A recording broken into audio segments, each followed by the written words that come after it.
So today we're at the Eliza Furnace. This is located in Cambria County, borough of Vintondale, which is in Pennsylvania. This furnace only operated for 3 years. It's really in good shape. It has the, let's say that as the placard shows, has the original heat exchanger still installed on it. This would have made this, since it was so late, around the 1850s, 1860s, these cast iron furnaces actually just weren't profitable enough. There was a cast iron depression, I guess, depression in the iron industry, and just, you know, we're so far away from Pittsburgh, these would have to have been loaded onto either carts or boats and shipped down to Pittsburgh. By this portion, Pittsburgh had taken off as the steel industry, and it was making its own cast iron, so these just really weren't very efficient. But this is a good example, again, with this heat exchanger. The original cast iron furnaces were called a cold blast. And that would have just been this 70 degree, 80 degree air temperature would have been pumped in through a bellows system through the water wheel, which we'll look at a picture.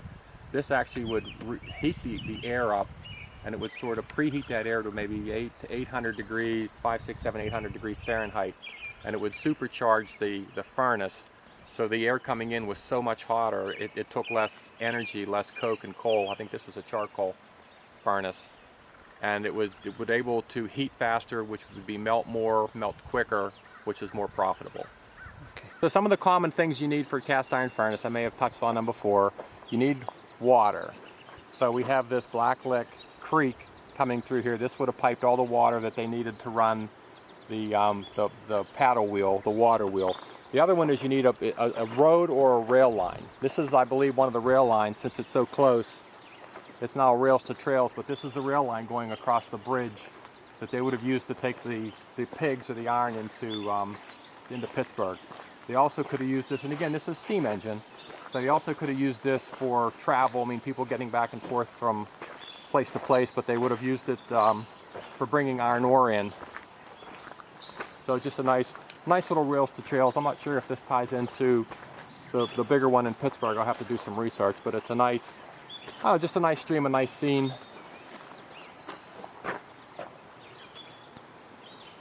It's one of the benefits of coming out, finding these furnaces, is you get to see nice places like this. This would be a good. So here we are at the placard for the Eliza Furnace, which is really nice. They did such a nice job on this furnace. And what we'll do is we'll pan from this picture to the actual furnace so that you can see what's going on. I'm not sure this is oriented exactly as we see it today, but we have this whole place here would have been the charging platform. That charging platform would have needed to have been located on a hill, and back behind here is a hillside on the right.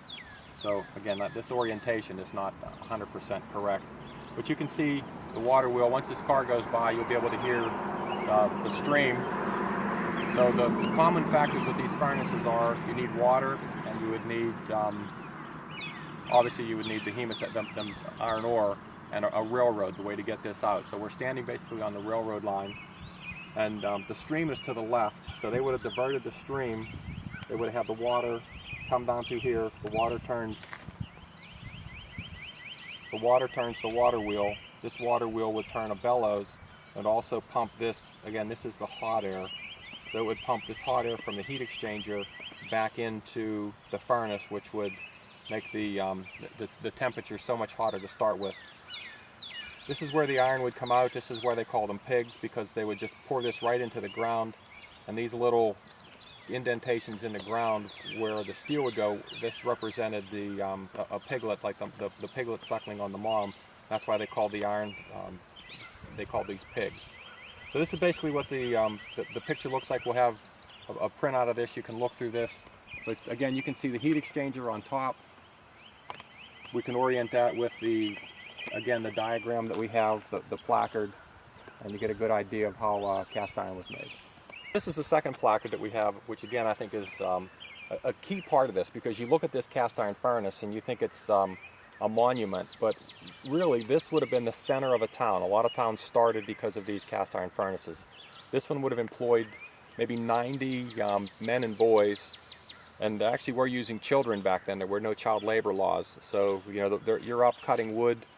You see the top of the pyramid, and that's why this one is nice. You see the Iron Master was at the head of this.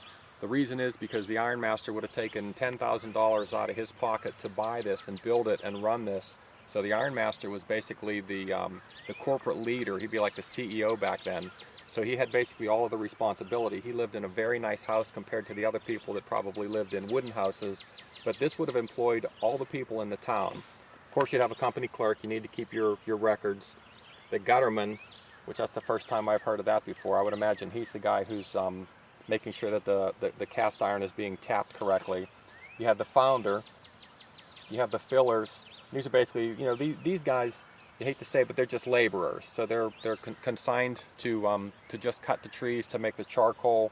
You had miners that would go in and they would actually dig the metal out, and then the wood cutters. These wood cutters, and that's why this is such a, at the bottom of the tier, everything was based on them taking the wood. And you look around now and there's trees every place, but back then for just, you know, 20 square miles, all of the wood, maybe not this one because it's only 3 years, but some of the other furnaces, everything would have been clear cut, and they really didn't plant. All of the wood would have been used for charcoal. And when you would come by this furnace, you would just see, you know, sparks and flame and smoke. It was nasty, it was loud, it was a lot of soot everywhere. So a lot of the people that lived here that weren't associated with the furnace really didn't like it, because we weren't as eco-friendly as what we are now. I mean, today we would be planting trees as we were done cutting them. We probably wouldn't even be using any of the resources that they're using. The placard that they put up, again, which I think is key to this, since this was a charcoal furnace, this is actually the process of making charcoal. So again, at the last one, you had the wood cutters. Those guys would have just clear cut everything. They would have cut all the wood. They would have, and they show you here, they would stack the wood up, which is what this graphic shows, but here's an actual picture. They would lay the wood in layers. They would just, almost like it was a teepee, and just keep laying wood around. And they would just fill it with dirt. And they would just start piling leaves and all kind of dirt around it. It actually says charcoal dust here, which I didn't realize. And then they would light it on fire. And they would just let it burn. It would bake all the impurities of the wood out so that you wouldn't, I mean, it's a hotter fire, just like the charcoal briquettes for camping. And then at the end, a couple of days later, they would come, they would open up the pit, and they would just spray it with water. They would take water from the stream and just soak everything to cool it off. And that charcoal would burn so much more hot, so much hotter, and so much more efficient than what the regular wood would burn.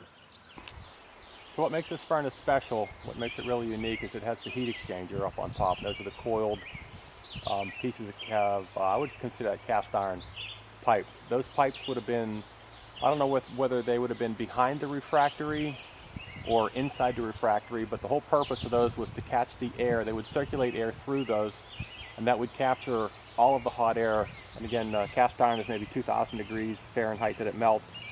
So assuming that would have been, you know, even 1,000-degree temperature, that they would have pumped air through, would have circled the air, would have captured all the hot air, sort of like a radiator in a car. And then they would capture all the hot air, I guess, on the other side, and that would preheat the furnace. What's interesting to note about this is if you look at all the pieces coming out, you'll see a line going up through the center, and I even saw a piece down here. I believe this is all, what that line going from the top to the bottom is the parting line. So this is cast iron, and it's actually cast. So they didn't have rolling mills back then. This is actually as cast. So someone would have made a sand molding of this in, what, 10-foot sections or 15-foot sections, and put a core in, and actually cast this out of cast iron. So they basically made their own pipe. Whether they did it here on site or they bought it, that's where that came from. So this is a very, very unique furnace. There aren't very many heat exchangers around. Hopefully they can preserve this so that future generations can look at this. What kind of material do you think the pipes are? Like cast metal? Iron. Cast iron, okay. Cast iron. So they were making cast iron, and they're making, since they had a foundry here, they had a molder, which is what the placard said. They were making skillets here, they were making cast iron stoves here, they were making the ingots here. I bet they made the actual cast iron pipe here. It wouldn't be that hard to do. Here we are in the business side of the furnace. The reason I say business side is this is where the money was. This is where the cast iron would come out. On both sides, on the left and right hand side, the air would go in. Up on top is where they would charge it, where the heat exchangers are. But this would have actually been an 8-inch hole that they would plug. This would fill up with cast iron, molten cast iron, to a certain big temperature, certain time. And the iron master knew exactly when to pull the cork. So basically they would pull the cork, unplug this, and then all the first that would come out of this would have been the slag. It would have been like glass, like from a volcano. That would have been, they would pour that out and they would scrape that all off. They didn't want that. That was a byproduct. That was a fluxing agent. But the cast iron would come out down into a big trough into the ground, and it would have side chutes or runners, and that would fill up with the cast iron. Each one of those could be 600 pounds, 800 pounds. That's why they called those pigs, because again, the main run would be the mother, and the little offshoots would have been the pig suckling on it. So this is really the business end. You can see, and this is called the hearth. All the smoke and fire and flame would be coming up through here, and you can still see some of the bleaching. I guess some of the heat just killed everything, and you can actually tell the discoloration in the rock. So this is really, really nicely preserved. I'm glad to see this one is still around. What I want to see on this hearth is the discoloration. This is where just billowing smoke and heat and 2,000 degree temperatures. You can see that the rocks are actually a different color. You can see that these ones on the edges here are basically bleached white. I'm not exactly sure why, but you can see the other stones, they're just a different color, even down to the bottom. Again, this is where all the flame and all the heat and everything has come out, so it's really discolored the entire furnace. It's a very well preserved furnace. If you get a chance to take a look at it, you should stop by and look at it. And thank you for watching.